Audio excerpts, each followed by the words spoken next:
Friends, welcome back to my channel Study Talks. Friends, today we are discussing about World Trade Organization, विश्व व्यापार संगठन के बारे में हम पढ़ेंगे और उसके साथ के साथ ऑब्जेक्टिव्स देखेंगे, उद्देश्य क्या क्या हैं उसको बनने के, और विश्व व्यापार संगठन के कार्य जो हैं फंक्शंस उसके बारे में भी हम डिस्कस करेंगे।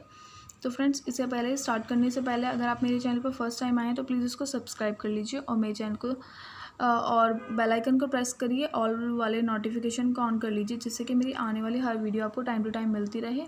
और मेरी वीडियो को ज़्यादा से ज़्यादा like and share and comment करें। तो फ्रेंड्स, आइए स्टार्ट करते हैं कि विश्व व्यापार संगठन होता क्या है। सबसे पहले हम ये देख लेते हैं। WTO संसार के विभिन्न देशों के बीच अंतर्राष्ट्रीय व्यापार को प्रोत्साहित करने तथा सीमा शुल्क के बंधनों को कम करने के लिए किया गया आवश्यक सिद्धांतों तथा नियमों से संबंधित बहुपक्षीय समझौता और बंधन मुक्त संगठन है।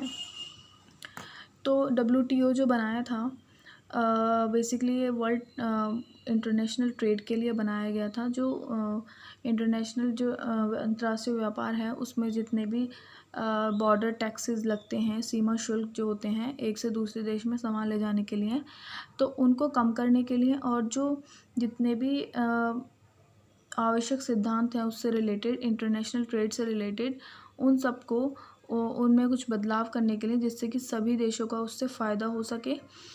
तो यह एक बहुपक्षीय समझौता, यानी मतलब इसमें एक देश ने नहीं बनाए है। इसमें 77 देश ने इसकी स्थापना की है। स्टार्टिंग में जब संस्थापक देश जो थे 77 थे, जिसमें भारत भी इंक्लूडेड था।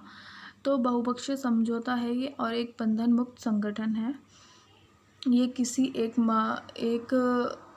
एक देश के साथ नहीं है, ये सभी बंधन मुक्त संगठन है। विश्व व्यापार संगठन अंतर्राष्ट्रीय मुद्रा कोष IMF, इंटरनेशनल मनी फंड तथा विश्व बैंक वर्ल्ड बैंक की भांति एक अंतर्राष्ट्रीय संगठन है, जिसके पास न केवल औद्योगिक उत्पादकों बल्कि कृषि उत्पादकों और सेवाओं में व्यापार करने का अधिकार प्राप्त है।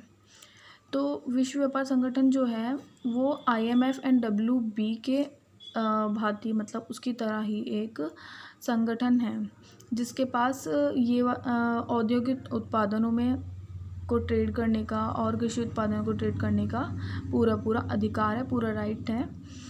GATT ये एक समझौता है के विपरीत विश्व व्यापार संगठन WTO को स्थायी कानूनी प्रतिष्ठा प्राप्त है।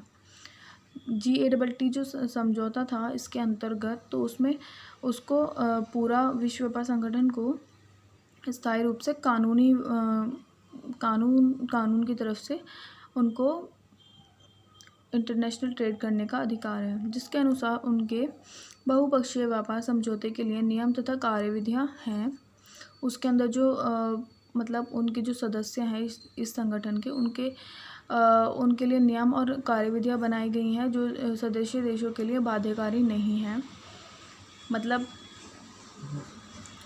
उनको मतलब जो उसमें ऐसे नियम और कानून बनाए गए हैं जो कि उसमें बाध्य नहीं आएंगे। मतलब वो अगर ट्रेड करेंगे तो उनको उससे लाभ होगा, उसके लिए उनको ज़्यादा टैक्सेस वगैरह उनको नहीं देने होंगे। कोई भी सदस्य बिना हस्ताक्षर किए किसी समझौते में बाहर रह सकता है। यानी कि इसमें क्या, WTO में जो समझौते होते रहते हैं उसमें ज़रूरी नहीं है कि सभी उसमें इंक्लूडेड हों, सारे देश। अगर कोई देश उसमें ऐड नहीं होना चाहता उस समझौते में, तो वो बिना हस्ताक्षर किए उससे बाहर रह सकता है। अगर वो उसमें समझौते में इंक्लूड होना चाहता है तो उसको हस्ताक्षर करके उस समझौते में हस्तक्षेप करने का अधिकार है। इसकी स्थापना के समय 77 देश इसके सदस्य थे, और जिसमें भारत एक संस्थापक सदस्य था। तब से लेकर अब तक वर्तमान में WTO के सदस्य देशों की संख्या 159 हो गई है। कि अभी जो प्रेजेंट में जो सदस्य हैं WTO के 159 हैं, जो कि बढ़ते जा रहे हैं प्रतिदिन, क्योंकि इससे सभी देशों को बहुत फ़ायदा हुआ है इंटरनेशनल ट्रेड करने में। तो फ्रेंड्स, आइए हम इसके अब ऑब्जेक्टिव्स देख लेते हैं, यानी उद्देश्य। विश्व व्यापार संगठन के उद्देश्य क्या होते हैं, कि विश्व व्यापार संगठन को क्यों बनाया गया है, क्यों इसकी स्थापना की गई, किस वजह से। तो WTO का प्राथमिक उद्देश्य समझौते के अंतर्गत नई विश्व व्यापार प्रणाली को लागू करना। यानी कि इसमें सबसे पहले तो जो पुरानी प्रणाली चलती आ रही है जिसमें कि लोगों को बहुत नुकसान होता है, उनको प्रॉफिट होने के बजाय लॉस हो जाता है इंटरनेशनल ट्रेड में, तो उसमें चेंजेस लाने, नई प्रणाली बनाना उसको इंटरनेशनल ट्रेड के लिए। तो ये भी इसका मेन ऑब्जेक्टिव है, विश्व व्यापार को इस तरीके से बढ़ावा देना कि प्रत्येक देश उससे लाभान्वित हो, कि मतलब सभी देशों को उसका फ़ायदा,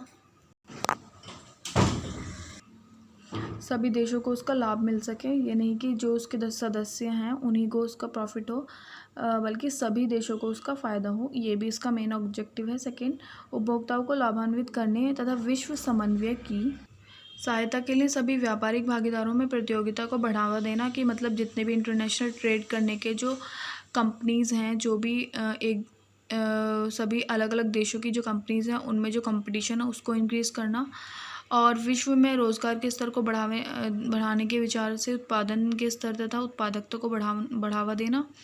ये भी इसका ऑब्जेक्टिव है, रोज़गार को बढ़ाना, अनएम्प्लॉयमेंट को कम करना, संसार के संसाधनों का अधिकतम मात्रा में विस्तार तथा उपयोग करना, कि जितने भी रिसोर्सेज हैं विश्व में उनका यूटिलाइज़ करना अच्छे से, और विश्व की जनसंख्या के जीवन स्तर में सुधार लाना, और सदस्य राष्ट्रों के आर्थिक विकास की गति को तेज़ करना, कि विश्व में जितनी भी पॉपुलेशन है उनके जो लिविंग स्टैंडर्ड है उसको सुधारना, इम्प्रूव करना, और जितने भी सदस्य हैं उस देश WTO में उनके जो नेशन है उसकी जो फाइनेंशियल कंडीशन है उसको तेज़ करना, उसको बढ़ाना, अच्छा इसमें इम्प्रूवमेंट करना।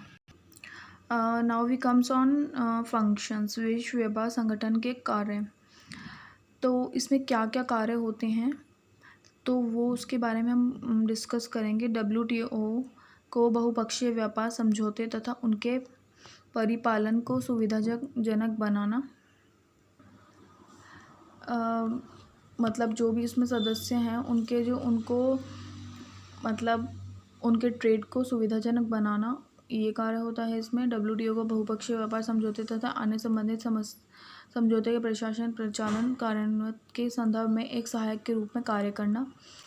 तो ये जो भी इसके सदस्य हैं उनका एक दूसरे में प्रचालन में, कार्य में उनकी सहायता करना, ये इसका कार्य है।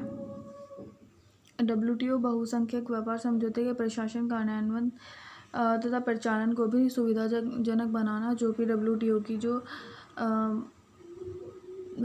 संगठन है उसको पूरे को, उसका मैनेजमेंट को, सबको अच्छे से चलाना, नई नई नीतियाँ बनाना, और ये सब उसका सुविधाजनक बनाने का कार्य है। और WTO बहुपक्षीय व्यापार से संबंधित सदस्य देशों के सभी मामलों में समझौते की बातचीत करना, उनको अगर किसी सदस्य जो देश हैं उसको इंटरनेशनल ट्रेड में जो भी कुछ प्रॉब्लम आ रही है तो उसके मामलों में समझौते पर बातचीत करना, ये भी इसका कार्य है। और यह अपने सदस्य देशों के लिए समझौते के लिए समझौता प्लेटफॉर्म उपलब्ध कराता है, जिससे उनके व्यापार संबंधित समस्याओं को हल कर सकें। ये भी इसमें एक कार्य है, इसका फंक्शन है। और अपने व्यापारिक भागीदारों के बीच विवादों के निपटारे की प्रभावित करने वाले नियमों तथा कार्यविधियों पर समझौता करना। अगर किसी जितने भी मेंबर्स हैं उस WTO में, उनमें अगर कुछ विवाद हो रहे हैं किसी समझौते को लेकर, तो उसमें नियमों में चेंजेस करना या फिर उसमें कुछ इंक्लूड करना, तो ये भी इसका कार्य है। अंतर्राष्ट्रीय व्यापार के क्षेत्र में अपने परिणाम प्राप्त करने के लिए WTO को IMF, विश्व बैंक संगठन से मिलकर काम करना पड़ेगा। तो ये भी इसका एक कार्य है, जो बड़े बड़े संगठन हैं दूसरे और भी उनके साथ मिलकर कार्य करना, तो इससे भी एक मजबूत संगठन बनता है। और अगर कुछ प्रॉब्लम हो, फाइनेंशियल प्रॉब्लम या कुछ तो उस टाइम पे ये इनकी हेल्प कर सकते हैं। तो ये भी इसका मेन कार्य है। तो फ्रेंड्स, यही थी मेरी आज की वीडियो। अगर आपको पसंद आई तो प्लीज़ लाइक कर दीजिए और ज़्यादा से ज़्यादा इसको शेयर करिए, और मेरे चैनल को सब्सक्राइब करिए और बेल आइकन को प्रेस कर दीजिए, जिससे कि मेरी आने वाली हर वीडियो आपको टाइम टू टाइम मिलती रहे। Thank you, bye bye.